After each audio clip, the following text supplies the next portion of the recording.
At one time I was making $40,000, which I thought was a lot back then. You're like, oh, $40,000. Teaching, coaching.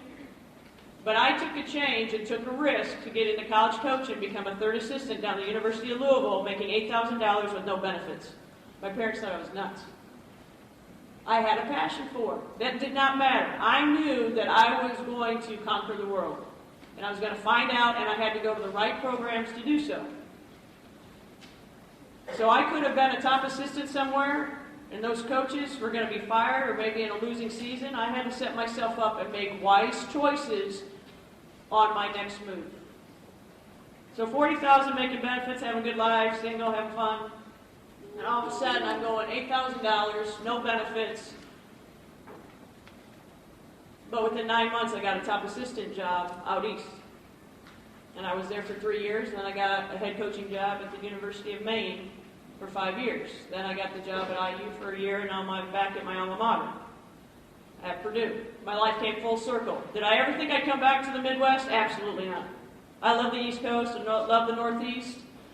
But it's because of the people I met, because of the relationships that I had, could I become a women's college basketball coach because it's male-dominated. Every meeting I go into, I'm the only female.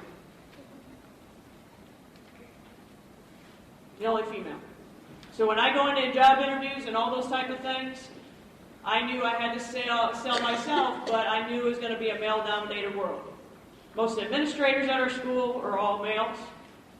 We have one female that's on staff, but she doesn't deal with my sport.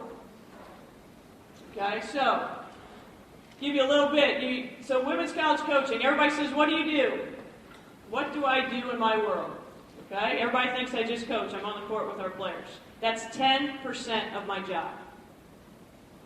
Only 10. Okay? I love my team. And I can only be around them 20 hours a week because somebody, legislation, the NCAA, has got guidelines on us coaches. Because they think we're going to abuse our student athletes. Okay? So, my job, you're saying, well, what goes on with the other part? Okay, so I got 10% that I'm actually doing those X's and O's with our team. Traveling's different, but actually on the court. Because the court, to me, is my classroom. Okay, young people learn visually. We watch video. Some of them learn they have to be hands-on experience on the court. Some have to come into my office and draw things up, and others we have to draw things up for them. I'm a teacher, so every young woman or person learns differently. So we have 4 different styles that we teach, and we have to tap into our student athletes.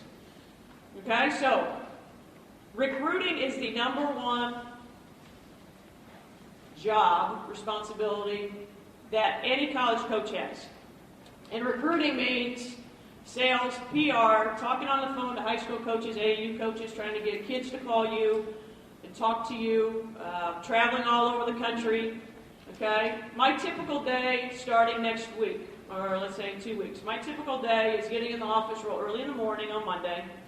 Okay? Get in, have my meetings. I always have my staff, I have meetings. Then I'm preparing for practice. May have to go and give a speech somewhere at lunch. Come back, practice 1 to 4. Drive or get on a plane. Go and watch a game at 7 o'clock at night. Get home at 2, 3 in the morning, and I start it again. Okay? Every day's like that, probably 90% during October till March. Okay? So, recruiting's the biggest thing. I could be a travel agent. I am a CEO of a company. I am the women's basketball coach. I have this umbrella. I have to be in charge of all the finances of my program. So Morgan Burke, our athletic director, has to be in charge of all our athletic programs, 18 of them, and then I am a company on my own, and I have to make sure that the budget's right, we're doing the right things, my staff's following NCAA rules, so I have to know how to count, budget, travel. Okay, I go to speaking engagements. It's not a glorified life. Everybody thinks it's great. You get to travel, you get to do stuff. Half the time I don't know where my car is. I go recruiting. I go in the months in October or in July, and I'm traveling all over the country, and one day I'm in Atlanta, Georgia. I rent a car, I watch an event, I go to bed, have 4 hours of sleep, I get on a plane the next day, I go to West Coast, I watch a tournament, I go to bed, I get in a plane, I fly to Florida, Okay, so half the time I don't know, when I come out, I don't know what car I have, and half the time I'm in a hotel and I have to go down and ask the people at the front desk what room I'm in.